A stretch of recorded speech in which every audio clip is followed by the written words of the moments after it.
इस पृथ्वी पे हमारा जो सबसे पहला गुरु होता है वो हमारी माँ ही होती है।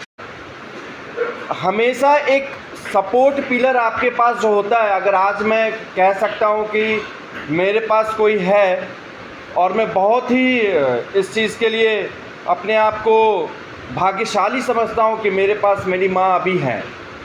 आप कोई एक उदाहरण दीजिए जिसमें कुछ कहा हो और आपको अभी तक याद हो, जो आपके काम आपने अच्छा महसूस किया हो उनकी बातों में, कोई एक ऐसा तो काम? बिल्कुल सर, मैं उन दिनों एमएससी मास्टर्स कंप्लीट कर लिया था और 21 साल मेरी उम्र थी। इतनी हो चुकी थी कि उसमें एक ठोस अर्निंग मेंबर की बहुत आवश्यकता थी। इस पे चर्चा की माँ करती थी ना जी। मैं यही चीज जानना चाहता हूँ। माँ घर को बहुत अच्छा समझती है जी। और लोगों की अपेक्षा घर की जरूरत समझती है, इसलिए अक्सर मैं उन लोगों को बहुत मानता हूँ जो अपनी माँ की बात नहीं मानते हैं। आप माँ को समझिए, माँ को समझने का मतलब आप अपने घर को समझ गए। स्कूल में भी पढ़ाता था, लेकिन मम्मी हमेशा कहती थी शाम को जब भी मैं थक हार के घर आया या खाने वक्त कि बेटा क्या सोचे हो।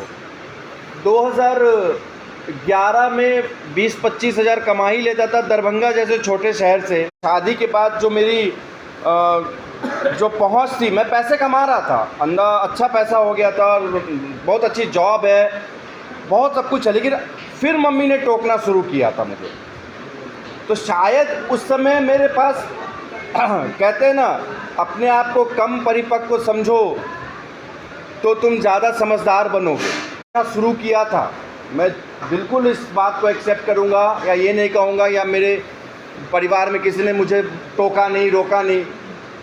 मम्मी कह रही थी कि बेटा थोड़ा ध्यान दो जॉब